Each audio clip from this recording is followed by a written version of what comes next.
Good morning class. तो जो आज का हमारा डिस्कस रहने वाला है, ये मेरे पास में क्लास नंबर, मैंने 11 क्लास पहले ख़त्म कर दिए है और ये क्लास नंबर 12 होने वाली है। इस 12 क्लास में एक मेरे पास में टॉपिक है, दैट इज कॉल्ड द समरूपता। बहुत ही ज़्यादा इंटरेस्टिंग टॉपिक है। समरूप फिगर किसे कहते हैं, इतने सारे इससे क्वेश्चन पूछे गए हैं कि आप क्वेश्चन देखते ही आंसर बता सकते हो। बहुत ही ज़्यादा सिंपल टॉपिक है और बहुत ज़्यादा एग्जाम में पूछे जाने वाला टॉपिक है। तो इस वीडियो के अंदर मैं पहले बताऊंगा कि समरूप होता क्या है और जितने भी क्वेश्चन अभी तक पूछे जा चुके हैं समरूप फिगर के, उन क्वेश्चंस को भी मैं क्या करूंगा, डिस्कस करूंगा। ठीक है, जो बीटीसी में पहले पूछे जा चुके हैं। उसके बाद में आपकी एक वीडियो और आएगी, एक या दो, देन पूरा जो कंप्लीट मैथ है दैट विल बी फिनिश। पूरा मैथ क्या हो जाएगा, तुम्हारा फिनिश हो जाएगा। ठीक है, इस वीडियो को ज्यादा से ज्यादा शेयर करें। अगर अच्छा लगे तो कमेंट करके बताएं कि कैसा हमें कंटेंट समझ आ रहा है, नहीं आ रहा। तो देखो, समरूप फिगर होता क्या है, इसकी बात करते हैं। मैंने डेफिनेशन लिखी हुई है, दो आकृतियों का आकार समान होता है। मतलब कोई भी दो ज्यामितीय आकृतियां, कैसी ज्योमेट्रिकल फिगर हो, उनका आकार कैसा हो, समान हो और कोण की माप समान हो, तो उसे मैं क्या बोलता हूं, समरूप आकृति बोलता हूं। मैंने क्या बोला है, आकृति समान हो। आकृति का मीनिंग है, जैसे अगर मैंने एक ये स्क्वायर ड्रॉ किया, एक ये वृत्त ड्रॉ किया, इसकी रेडियस है स्मॉल आर, और एक मैंने ये ड्रॉ किया, इसकी रेडियस है स्मॉल आर, मतलब कैपिटल आर है, इसकी रेडियस स्मॉल आर है। तो यहाँ पे आर वेरी कर रही है, लेकिन आकार कैसा है, ये भी मेरा गोल है और ये भी मेरा कैसा है, गोल है। तो अगर आकार समान हो, ठीक है, और उन्होंने क्या बोला है कि कोण की माप समान हो। ये बहुत इंपॉर्टेंट कंडीशन है। कोण की माप कैसी होनी चाहिए, समान होनी चाहिए। अगर कोण की माप समान है तो उसे मैं क्या बोलूंगा, समरूप फिगर बोलूंगा। एक तो आपको ये वाली बात ध्यान रखनी है। अगर मैं इसके उदाहरण की बात करूंगा तो जैसे वर्ग है, अगर मैं वर्ग की बात करूं, जैसे मैंने क्या किया, ये वर्ग बना दिया, ठीक है, और ये मैंने इधर एक रोम्बस बनाया, इस तरीके से रोम्बस बनता है। ठीक, तो रोम्बस में क्या होता है कि यहाँ तो 90 डिग्री का एंगल है, ये भी 90 का, ये भी 90, ये भी 90, लेकिन रोम्बस क्या है कि उसकी भी सब साइड सेम होती हैं, लेकिन एंगल 90 डिग्री का नहीं होता है। तो क्या मैं ये बोल सकता हूं कि वर्ग और जो रोम्बस होगा, स्क्वायर एंड रोम्बस होगा, क्या ये दोनों फिगर एक दूसरे के समरूप होंगे? तो आंसर होगा नहीं, ये बिल्कुल भी समरूप नहीं होंगे। क्यों नहीं होंगे? क्योंकि इनके जो कोण की माप है, जो एंगल की माप है, वो कैसी है, सेम नहीं है। सेम क्यों नहीं है कि अगर मेरे पास में ये 90 डिग्री है तो ये भी कैसा होना चाहिए, दिस विल बी 90 डिग्री, ये भी 90 डिग्री का होना चाहिए। लेकिन अगर यहाँ मुझे नजर नहीं आ रहा 90 डिग्री का, तो मैं ये कह दूंगा कि ये जो फिगर है मेरे पास में, ये फिगर समरूप नहीं होंगे। तो ये वाली बात ध्यान रखनी है कि एंगल मेरे पास में जो कोणों की माप है वो कैसी होनी चाहिए, सेम होनी चाहिए। एक तो ये वाली बात ध्यान रखनी है। दूसरा क्या लिखा हुआ है कि दो आकृतियों में किसी भी भुजा की लंबाई को घटाकर या बढ़ाकर पहली आकृति अगर बन जाती है तो उसको भी मैं क्या बोलूंगा, समरूप बोलूंगा। जैसे मैंने इसकी लेंथ कुछ दे दी, यहाँ 5 सेंटीमीटर दे दिया, यहाँ 4 सेंटीमीटर, यहाँ 3 सेंटीमीटर, यहाँ 2 सेंटीमीटर। जैसे मैंने बोला कि ये तो सब 4 सेंटीमीटर होगा, ये भी 4, ये भी 4, ये भी 4, यहाँ मैंने दे दिया 8 7 6 4, ये मैंने दे दिया। क्या मैं इस वाली आकृति में जो इनकी लंबाई है, सभी लंबाई को घटाकर या बढ़ाकर मैं पहली वाली आकृति को लेके आ सकता हूं? अगर लेके आ सकता हूं तो ये वाली कंडीशन भी मेरी किसकी होती है, समरूप की कंडीशन होती है। और क्या दिया है कि दो समरूप आकृतियों का भुजाओं का अनुपात हमेशा कैसा रहता है, समान रहता है। अगर दो आकृति समरूप होंगी तो उनकी भुजाओं का अनुपात क्या होगा, समान होगा। जैसे इसका मीनिंग क्या हुआ, इसको ध्यान से समझो।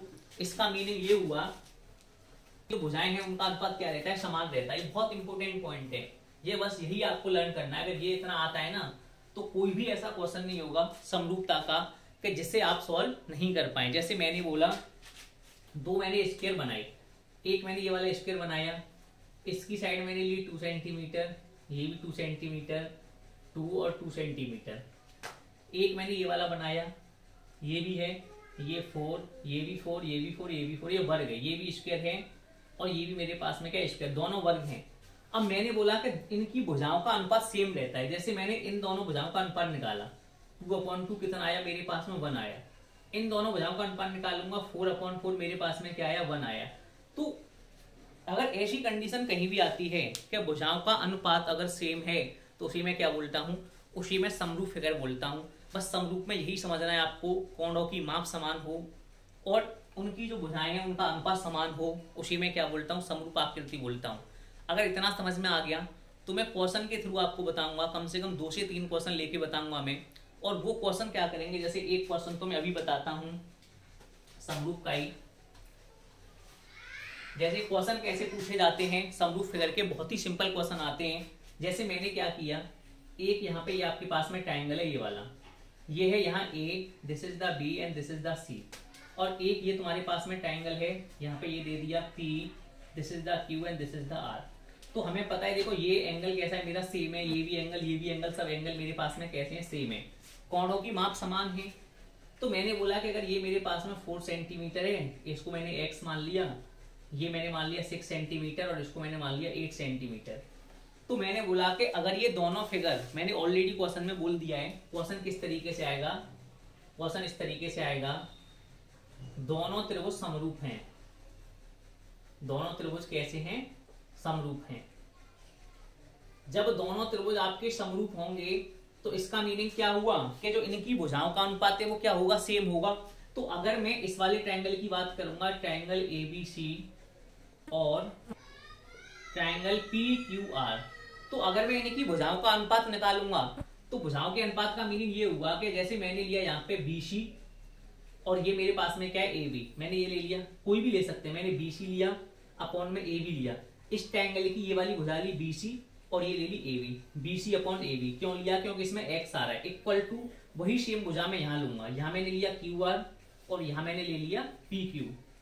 इनकी मैं वैल्यू रख दूंगा, BC मेरे पास में कितना है 4, AB मेरे पास में कितना दिया है x, QR मेरे पास में कितना है 6, ये मेरे पास में कितना दिया है 8। अगर मैं यहाँ से x की वैल्यू निकालूंगा तो इसका मल्टीप्लाई इसमें, इसका मल्टीप्लाई इसमें, तो ये क्या हो जाएगा 6x इक्वल टू 32 और यहाँ से मेरे पास में क्या आ जाएगा 32 अपॉन 6, 2 से कैंसिल हो जाएगा 16 अपॉन 3 और 3 से 5.1 के करीब मेरे पास में क्या आ जाएगा, आंसर आ जाएगा। ठीक है ना। तो इस तरीके का जो आंसर होता है ना, ये सब क्या है कि समरूप फिगर होते हैं। 2 मैं क्वेश्चन बताऊंगा, 2 क्वेश्चन बताने के बाद में जो पूरा समरूप फिगर है उसका क्या है, तुम्हारे माइंड से टेंशन हट जाएगी। और जो भी क्वेश्चन हैं, इसको इंग्लिश में मैं सिमेट्री बोलता हूँ, ये 4 तरीके की होती है। अगर मैं इंग्लिश में बात करूंगा तो ट्रांसलेशन सिमेट्री होती है मेरे पास में, रिफ्लेक्शन सिमेट्री होती है, किसी भी एक्सिस के अगर मैं चारों ओर, एक रोटेशनल सिमेट्री होती है कि किसी भी फिगर को अगर मैं एक एंगल पे घुमाना चाहूंगा तो फिगर मेरा क्या करेगा, घूमता रहेगा और there will be no changing in figure.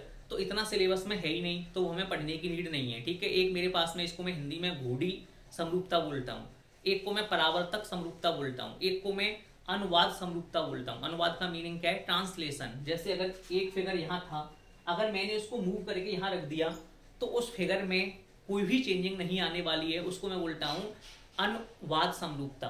ठीक है। ट्रांसलेशन, उसको मैं बोलता हूँ ट्रांसलेशन सिमेट्री।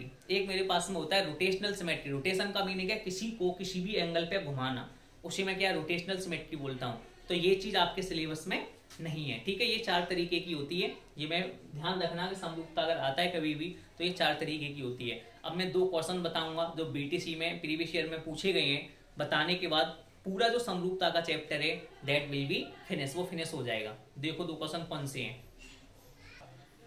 अब देखो भाई, मेरे पास में क्या है कि एक मैंने ये क्वेश्चन लिया है जो BTC 2016 में आया हुआ है। ठीक है ना, ये 2016 में ये क्वेश्चन आया हुआ है। इस क्वेश्चन में पहले ही बोल दिया कि दोनों त्रिभुज कैसे हैं, समरूप हैं। अगर जैसे ये बात बोल देगा कि मेरे पास में दोनों त्रिभुज अगर समरूप हैं, दोनों फिगर अगर मेरे पास में सिमेट्रिक हैं, तो मैं किस तरीके से सॉल्व करूंगा। मैंने बताया था कि अगर कभी भी 2 फिगर मेरे पास में समरूप होते हैं तो उनकी जो भुजाएं होती हैं, उनकी जो साइड्स होती हैं, उनका अनुपात मेरे पास में क्या रहता है, समान रहता है। अगर मैं उनके अनुपात को समान कर दूंगा तो मैं इसका देखो सॉल्यूशन कैसे करूंगा, इनका मैं सॉल्यूशन कैसे करूंगा। देखो भाई, मुझे पता है कि क्या इसको मैं ऐसे नहीं लिख सकता, PQ, ये वाली भुजा होगी PQ अपॉन ये वाली भुजा होगी मेरे पास में QR इक्वल टू, ये किसके इक्वल हो जाएगा, ये वाली भुजा कौन सी है, दोनों ट्रायंगल में ये AB। अगर मैंने पहले इसको लिया है अपॉन में इसको लिया है तो मैं पहले इसको लूंगा अपॉन में इसको लूंगा, AB अपॉन BC। बात को समझो ध्यान से। मैंने क्या किया, ये वाला ट्रायंगल लिया, इसमें PQ अपॉन QR, मैंने 2 साइड का रेशियो लिया, एक ये वाली साइड थी और एक ये वाली साइड थी, इन दोनों साइड का रेशियो लिया। फिर मैंने ये वाली साइड और ये वाली साइड का रेशियो लिया, AB अपॉन BC। ठीक है। जब मैंने दोनों साइड का रेशियो लिया तो मुझे एक्स की वैल्यू फाइंड आउट करनी है, इस वजह से मैंने एक्स वाली साइड को लिया। अगर आपके दिमाग में आ रही हो कि सर मैं तो इस वाली साइड को लूंगा, पी आर वाली को, P R upon Q are ले लो भाई। तुम कहोगे सर मैं इसको लूंगा, ए सी अपॉन 2 सेंटीमीटर को, तो इसको लोगे तो आप ये वाली साइड फाइंड आउट कर लोगे, ना कि आप एक्स की वैल्यू को फाइंड आउट कर पाओगे। ठीक है, तो जब मैंने इन दोनों साइड को लिया, यहाँ देखो पी क्यू की वैल्यू कितनी है मेरे पास में, एक्स है, अपॉन क्यू आर की वैल्यू कितनी है, 3 है मेरे पास में, इक्वल ए बी की वैल्यू कितनी है मेरे पास में, 3 है, बी सी की वैल्यू कितनी है, 2 है। तो अगर मुझे यहां से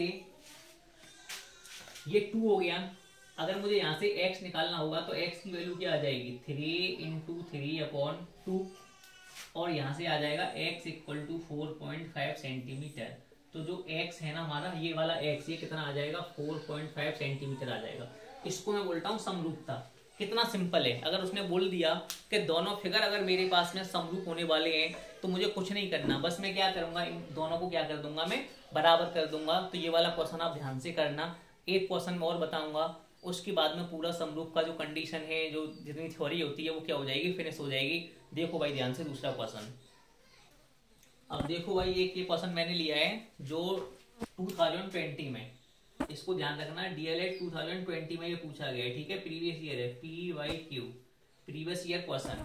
इस क्वेश्चन में आपसे क्या बोला है, क्वेश्चन को पढ़ो कि चित्र में त्रिभुज ABC, एक मेरे पास में ये ABC, एक ये वाला ट्रायंगल है, और एक और दिया है PQR, दोनों कैसे हैं, समरूप हैं। समरूप का मीनिंग क्या है, सिमेट्रिक फिगर हैं। यदि त्रिभुज ABC की भुजाएं AB इक्वल टू 2 सेंटीमीटर ये गिवन है, BC इक्वल टू 3 सेंटीमीटर ये गिवन है, AC इक्वल टू 2.8 सेंटीमीटर ये आपको गिवन है। ठीक है, आपको दिख रहा होगा ये 2.8 सेंटीमीटर गिवन है। तो इन्होंने बोला है कि ट्रायंगल PQR की भुजा QR, इन्होंने एक साइड दी है मेरे पास में QR इक्वल टू जो कि 1.5 सेंटीमीटर है। तो बोला है कि शेष PQR की भुजाओं को ज्ञात करो। जैसे मुझे कौन कौन सी ज्ञात करना है, एक PR को फाइंड आउट करना है और एक मुझे PQ को फाइंड आउट करना है।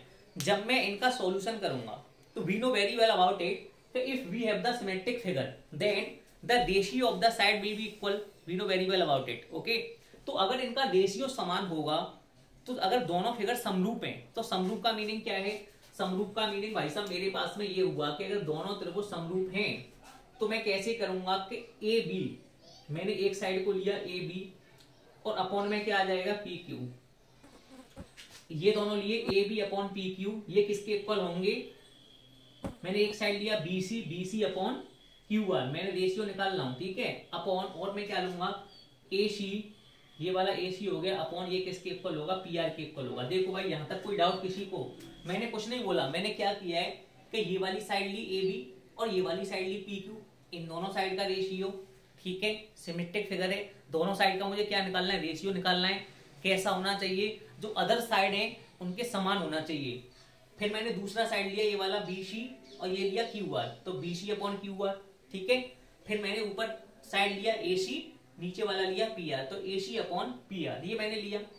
अब मुझे क्वेश्चन में क्या बोला है, क्वेश्चन में मुझे एक साइड गिवन है क्यू आर वाली, मतलब मुझे ये, मैंने पहले ये वाला फिगर ले लिया इतना। ठीक है, तो ए भी मुझे कितना क्वेश्चन में गिवन है 2 सेंटीमीटर, पी क्यू मुझे फाइंड आउट करना है साहब, इक्वल टू बीसी मेरे पास में कितना है 3 सेंटीमीटर, क्यू आर मेरे पास में कितना है 1.5 सेंटीमीटर, ये मुझे गिवन है, ये 3 सेंटीमीटर 1.5 सेंटीमीटर मैंने यहाँ पे रख दिया। अब जब मैं इनको सॉल्व करूंगा यहाँ से पी क्यू को, तो ये 3 से कितने टाइम कैंसिल होगा, 0.5 टाइम, 5 पूरा क्या हो जाएगा 10, तो 1.0 इसका सेंटीमीटर आंसर आएगा। तो यहाँ से जो पी क्यू की वैल्यू है वो मेरे पास में क्या आ जाएगी 1 सेंटीमीटर, इसका आंसर आ जाएगा। मैंने पहले इन वाली कंडीशन को लिया था, इन दोनों को। अब मैं क्या करूंगा, नेक्स्ट में इन दोनों कंडीशन को लूंगा।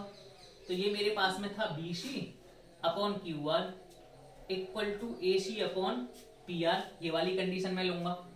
जब मैं इस वाली कंडीशन को लूंगा तो बीसी का मीनिंग क्या है, बीसी का है मेरे पास में, ये रहा बीसी मेरे पास में कितना है 3, क्यू आर मेरे पास में कितना है 1.5, एसी कितना है मेरे पास में 2.8, पी आर मुझे क्या करना है फाइंड करना है।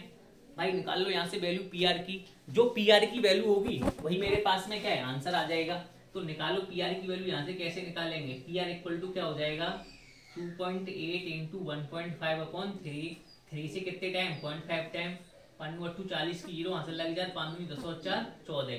तो ये मेरे पास में क्या है कि जो पी हार है उसकी वैल्यू क्या आ जाएगी 1.4 सेंटीमीटर आ जाएगी। ठीक है भाई, तो ये होती है समरूप की कंडीशन। क्वेश्चन आया हुआ है डीएलएड 2020 में, एक क्वेश्चन ऐसा और आया हुआ है। ठीक है, तो इतने ज्यादा सिंपल क्वेश्चन पूछे गए हैं समरूपता से रिलेटेड कि कोई मैं बता ही नहीं सकता। बस देखो मैंने कितना सिंपल है, दोनों त्रिभुज अगर समरूप होंगे, समरूप का मीनिंग क्या बताया है, उनकी जो साइड है उनका अनुपात कैसा होना चाहिए, सेम होना चाहिए। अगर उनका अनुपात समान होगा साइड्स का, तो मैं बोल सकता हूं कि ये त्रिभुज है मेरे पास में कैसे होंगे, ये समरूप ट्रायंगल होंगे, समरूप त्रिभुज होंगे। तो मैंने बस वही काम किया है, पहले बड़ा वाला ट्रायंगल लिया ए बी सी, तो इसकी साइड ए बी और इसकी साइड पी क्यू, इन दोनों साइड का रेशियो किसके इक्वल होगा, B C upon Q R, और A C upon P R मैंने इक्वल रखा। पहले इन दोनों कंडीशन को ले लिया, फिर इन दोनों कंडीशन को ले लिया, और जो मुझे क्वेश्चन में पूछा था वो मैंने क्या कर लिया, फाइंड आउट कर लिया। तो ऐसा एक या दो क्वेश्चन हो रहे हैं। आप सभी मुझे बताएं कि वीडियो कैसी लग रही है, कमेंट भी करें कि वीडियो कैसी लग रही है। अभी मैं आगे और नेक्स्ट और बहुत सारे टॉपिक ऐसे होंगे जो बीएड के, बीटीसी के, और भी जैसे यूपी टेट, सुपर टेट, उन सबको भी मैं कोशिश करूंगा पढ़ाने की, अगर आप लोगों का रेस्पॉन्स अच्छा रहेगा तो। Thank you class.